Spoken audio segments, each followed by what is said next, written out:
नमस्कार, आप देख रहे हैं सी न्यूज और मैं हूं ज्योति अरोड़ा। आइए नजर डालते हैं इस वक्त के न्यूज बुलेटिन पर।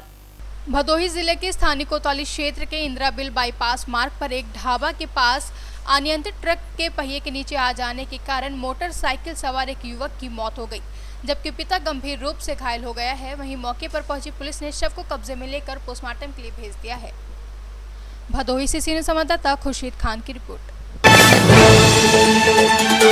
गोंडा जनपद के धानेपुर में हिंदू युवा वाहिनी विकास खंड इकाई की बैठक मुजिहाना ब्लॉक अध्यक्ष श्री उमाकांत शंकर तिवारी के नेतृत्व में संपन्न हुई, जहां बैठक में संगठन को प्रगति देने पर सभी पदाधिकारियों से चर्चा की और महत्वपूर्ण निर्देश दिए गए।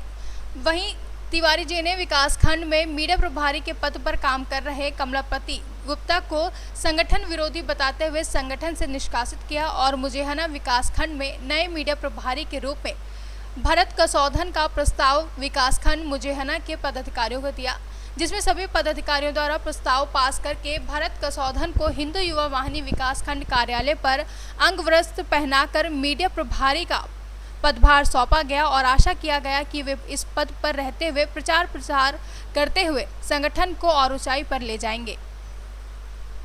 गोंडा से सीनियर संवाददाता भरत कसौधन की रिपोर्ट। झांसी जिले के कस्बा की थाना सरकार में आज थाना प्रभारी गोपाल सिंह यादव की मौजूदगी में आगामी त्योहारों के चलते शांति समिति की बैठक आयोजित की गई, जिसमें कस्बा सहित आसपास के क्षेत्र के लोग भी उपस्थित रहे। वहीं बैठक के दौरान थाना प्रभारी ने कोरोना वायरस की गाइडलाइन के अनुसार त्योहार मनाए जाने के बारे में बताया, जहां थाना प्रभारी ने आगामी उत्सव नवदुर्गा, छठ, दशहरा और दिवाली जैसे त्योहार शांतिपूर्वक मनाए जाने की अपील की। साथ ही उन्होंने कहा कि त्योहार पर किसी भी तरह का सामूहिक कार्यक्रम नहीं किया जाएगा।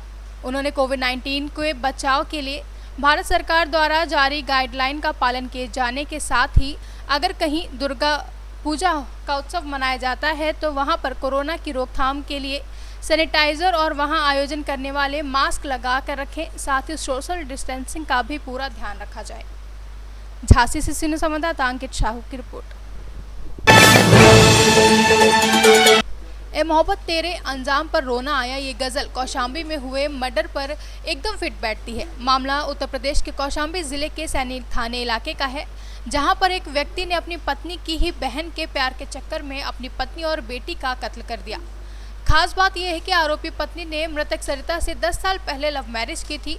उसके बाद कौशाम्बी महावे इलाके में रहने लगे और वहीं से अपनी जिंदगी बिताने लगे, लेकिन उनकी जिंदगी के बीच में मृतक सरिता की बहन आ गई और उन दोनों के बीच में फोन पर लंबी बातें होने लगी, जहां प्यार इस कदर परवान चढ़ा कि पति अपनी पत्नी के प्यार को भूलकर प्रेमिका के साथ मिलकर पत्नी और बेटी का कत्ल कर दिया। सवाल ऐसे जो है सबने नहीं आरोप करें तो करें क्या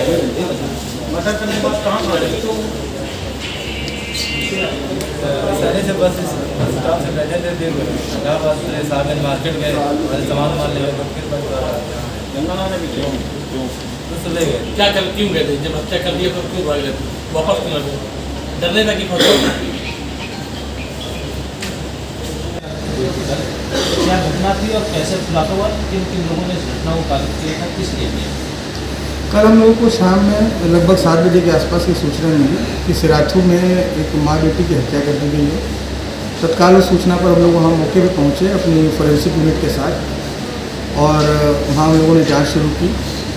उस जांच में हम लोग लगातार हम लोगों ने कई सारी टीमें बनाई थी इसके लिए, अनावरण के लिए, और उस घटना का हम लोगों ने आज सफल अनावरण कर लिया है।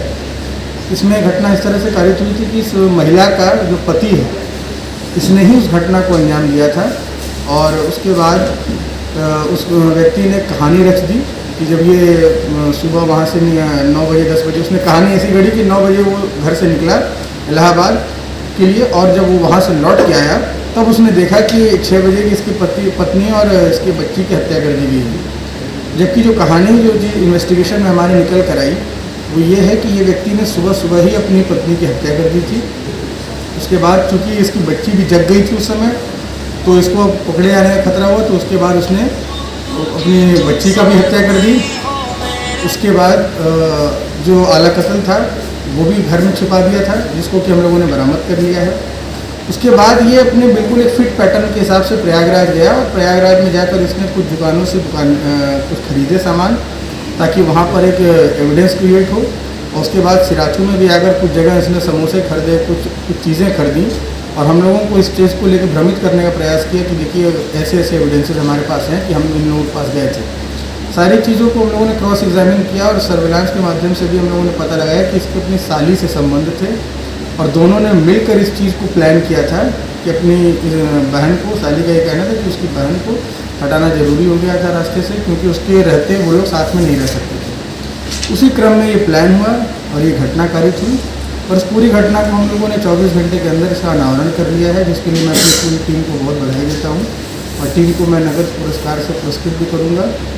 और इससे एक मैसेज भी ये है कि अगर कोई इस तरह की घटना होती है तो हम लोग बिल्कुल उसको सीरियसली लेके तत्काल उसके अनावरण हम लोग करते हैं। क्या ये दोनों हत्या करने के बाद गंगा स्नान करने के लिए आए? बिल्कुल, ये चीज़ इनके इंट्रोगेशन में भी है कि उसके बाद उसके पहले भी इसने बताया था कि इसे गंगा स्नान करना है। ये एक तरीके से कोड था कि हाँ ये जो है कल घटना जो है हो जानी है और उसके बाद भी इन लोगों ने उस चीज़ को कंफर्म किया कि हाँ ये घटना हो गई है। उसके बाद फिर दोनों ने मिलकर एक कहानी बनाई। कौशाम्बी से सीनियर संवाददाता एम वसीम गाजी की रिपोर्ट। इस वक्त के न्यूज बुलेटिन में फिलहाल इतना ही। देश और दुनिया की तमाम बड़ी खबरों के लिए आप देखते रहिए सी न्यूज। हर खबर आपके साथ, आपके हाथ।